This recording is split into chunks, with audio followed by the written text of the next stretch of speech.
Nestled deep in a valley, shrouded by mist and ancient trees, lay the village of Onlock. This village, hidden from the world, seemed like a place out of a forgotten tale. It was a place untouched by time, where life moved at the pace of the seasons.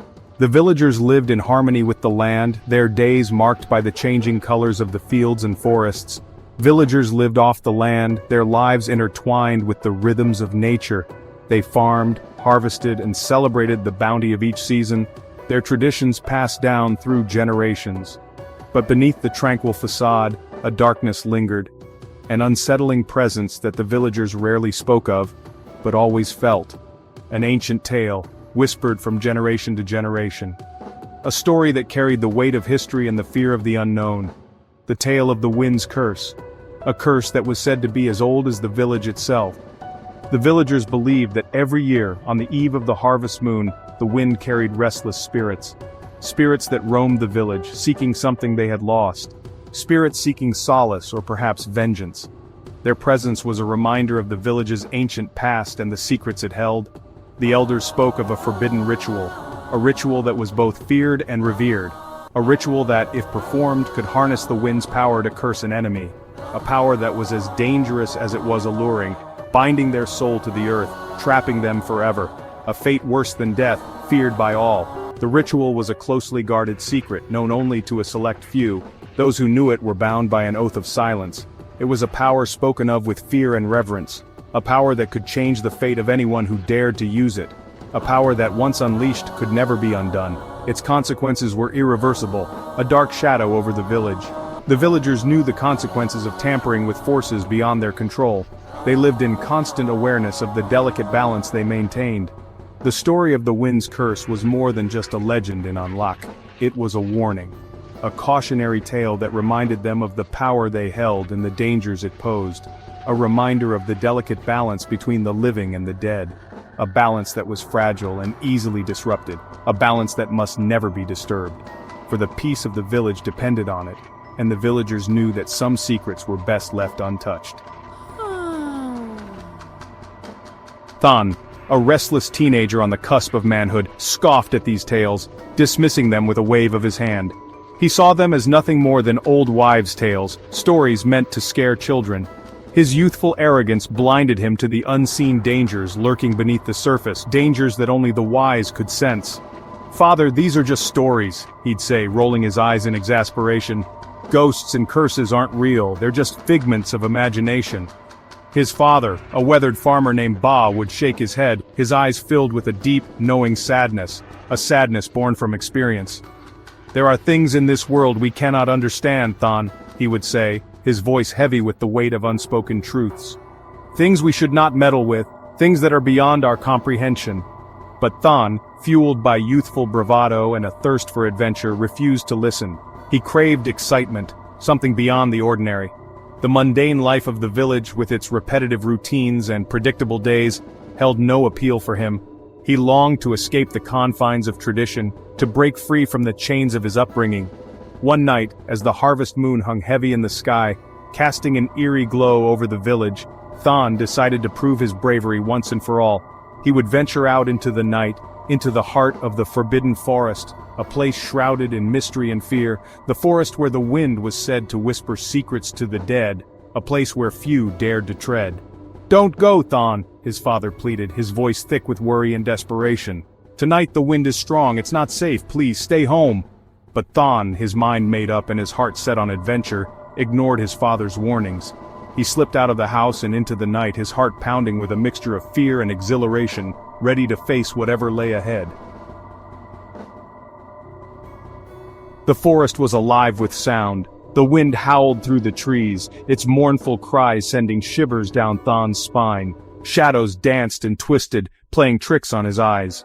He walked deeper into the forest, the familiar path disappearing beneath his feet. The air grew heavy, thick with an unseen presence. The smell of damp earth and decaying leaves filled his nostrils.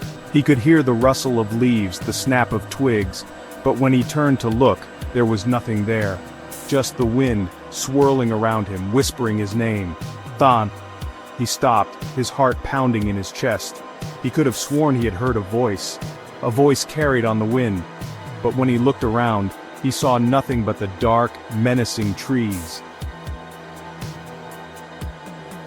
"It's just the wind," he muttered to himself, trying to convince himself. But deep down, a primal fear began to gnaw at his resolve. He continued walking, his pace quickening. He wanted to get out of the forest, back to the safety of the village. But the forest seemed to stretch on forever, the trees closing in around him like iron bars. "Thon!" The voice came again, closer this time, filled with an unnerving sadness. It seemed to come from everywhere and nowhere at once. It was as if the forest itself was speaking to him, warning him. He stopped again, his breath catching in his throat. He could feel his heart pounding against his ribs. He was alone in the darkness, surrounded by the unseen. "Who's there?" he called out, his voice trembling. Only the wind answered him, its mournful cry echoing through the trees. But in the wind he could hear his name, repeated over and over again. A chorus of voices rising from the depths of the forest. Section 5. Face to face with the unknown. Panic surged through him. He turned to run, but his feet seemed rooted to the spot. He was frozen in place, paralyzed by fear. A cold mist began to gather around him, swirling and coalescing. He watched in horror as it took on a shape. A human shape. It was a woman, her long black hair flowing in the wind like living tendrils. Her skin was deathly pale, her eyes hollow sockets. She was dressed in a white gown, torn and stained with what looked like blood. She reached out to him, her cold, clammy hand brushing against his cheek. He flinched back, a scream rising in his throat, but no sound came out. "Thon," she whispered, her voice a chilling rasp. "You should not be here. You are in danger." He stared at her, his mind reeling. He couldn't believe what he was seeing. Was this real? Or was his mind playing tricks on him? "Who are you?" he finally managed to stammer out. The woman's eyes, empty and black, seemed to bore into his soul. "I am the one they cursed," she whispered, "the one they bound to this forest." He took a step back, his mind racing.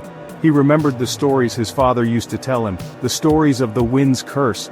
Could this be the spirit of someone who had been cursed? "Why are you telling me this?" he asked, his voice barely a whisper.